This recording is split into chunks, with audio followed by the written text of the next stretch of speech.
I never got it, why'd you have to go? I guess this world's too slow for you. I think there's beauty in the gray, the cold, but you just want the gold. And there's no way I can beat it, cause I got no chance, no chance when it comes to her. She got the glitter and the fame, and I just wasn't enough. Morning, Mike and Arlen, our Philippine journey. Thanks for joining us. Hey, in this episode, we're going to continue down the path of buying property, condos, homes, real property in the Philippines. So, if you didn't see the first episode, it certainly starts you off. You should watch it. Secondly, this entire series is all about trying to keep you informed about how the process works and the things that you need to look out for. I'm going to preface each one of these episodes by simply saying, make sure you have a qualified, experienced real estate attorney working with you. And then I'm going to follow that statement up with saying, do not assume that they will ask every question that you need to ask. And that's important. It's important because so many things get dropped through the difference between reality and expectations and experience. Buying property, real property in the U.S. here, can be vastly different than in other countries. We've bought property in multiple countries over the years, and we've learned, and hopefully some of what we've learned will pass on to you. So thanks. Hey, if you're not a member, please consider subscribing and hit that thumbs up if you would. It really helps our algorithm. So we talked about the idea of finding land and looking for land and everything that goes about it, but we still haven't finished that. Okay? I stressed upon you that it's important you physically see this land, because what we're going to cover very quickly are some of the basic concepts of how you get screwed on this without even knowing it or without it being even intentional. When you physically look at that land, how do you get to that land or the house that's on the land? It doesn't have to be raw land. How do you get there? Does it have a public road? Is the road paved?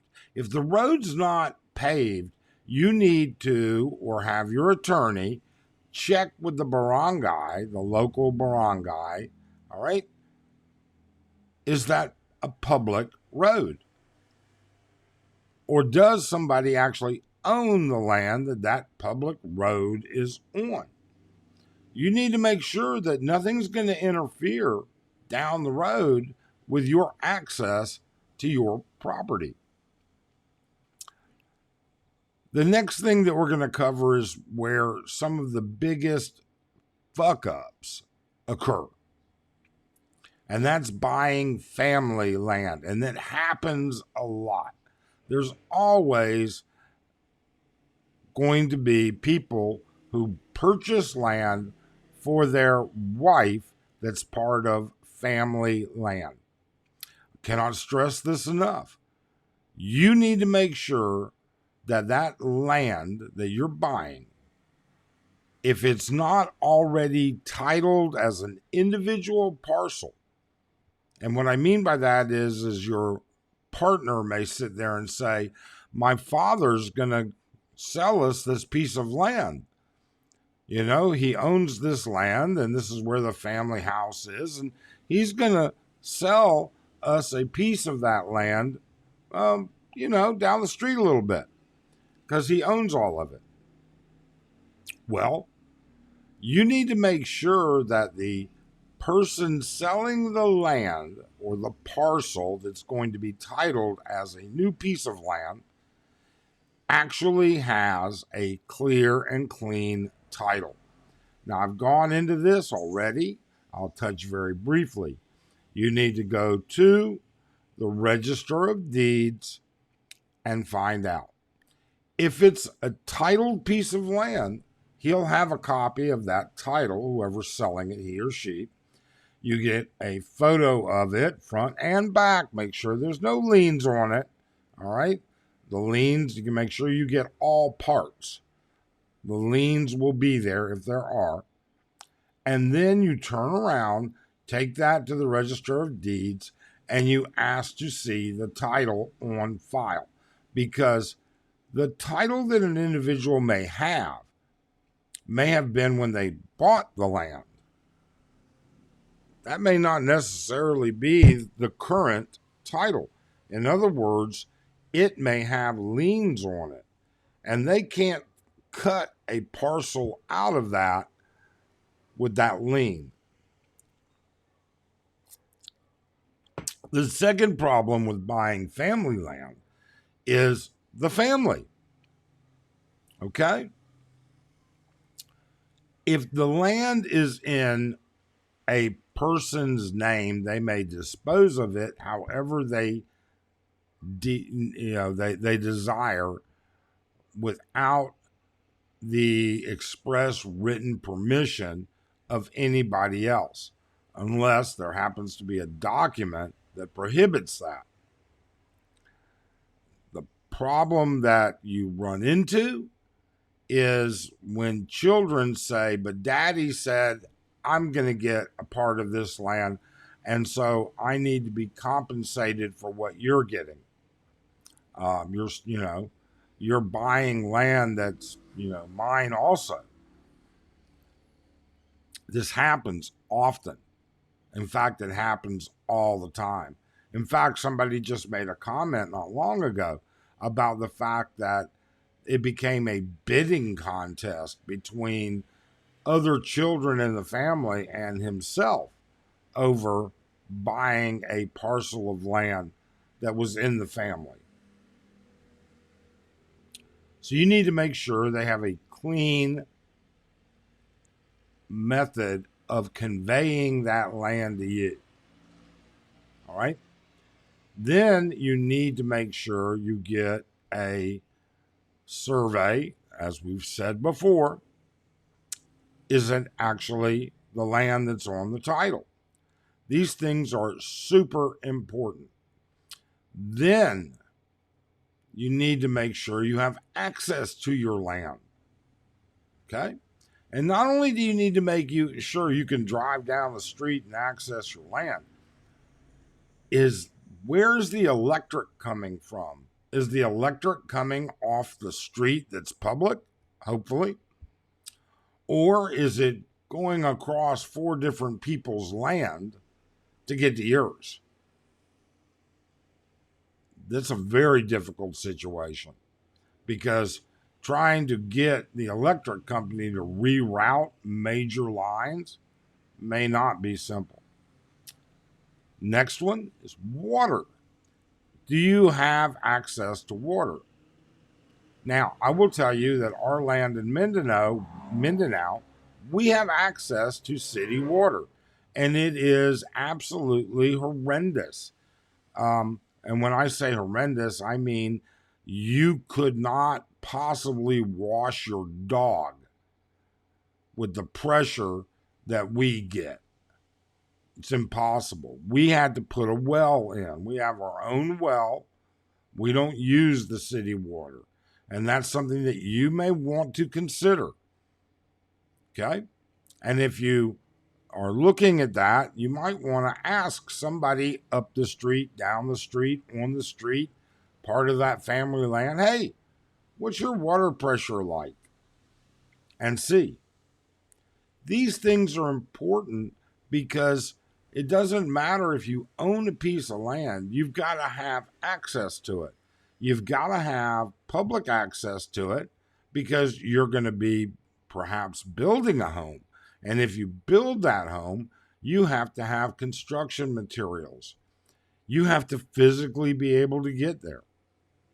You have to have electricity. You have to have water. You can't mix concrete and put up hollow block walls without water. You can't cut rebar. Well, I guess you could cut it by hand, but building a house, you're going to need more than just a little hand saw, metal saw. All right? You need access to electricity. You need to be able to put up your own meter. All right? You don't want to be on a shared meter, and you don't want to be on a shared land line, electric line, that people can tap into and share in the electric. You need to keep this entire process as independent as possible. For every item that's not completely within your sole discretionary power, you just add to that risk factor. Okay? This happens. It's the way it is. Now, we're not going to get into the fact of what happens if your spouse passes on with the property, other than to go through some very basics. And that is, foreigners are entitled to inherit and hold with full rights land from their spouse. Okay? But you need a will that indicates that. Now, I can, if I get enough questions on how all of that works, we'll go through that process, but that's the very small skinny of it. And there are arguments made, well, if she has children or you have children, there are rules that the Philippines follows, and we can also get into that as well. But my point with this specific episode is, you picked out the land. Now you need to make sure you can actually access it, and that the accessibility to that land, both the utilities and the physical access, all right, are within your realm. You cannot, buying land that you have to go across other people's land to get to, even with a right of way, brings that risk factor right up. Because to enforce a right of way, you got to go to court. You can go to the barangay, and if you can't settle it with the barangay, you go to court. In the meantime, you're stuck. You're screwed. All right? Because until the court says otherwise, if it does, you still can't go across their land if they won't permit it. In fact, there was a big to-do about this that happened down in Olongapo last year, maybe a year before, where a guy exactly had that problem. And he got so belligerent that they actually arrested this guy and he got deported. And he lost everything. And he was an asshole about it, I'm going to admit. Or at least from what I saw, he was an asshole. But, if you're getting screwed out of tens of thousands of dollars, you're going to be upset about it to a certain extent. Either way, you have got to make sure you have access to that land. In closing, two things, very simple.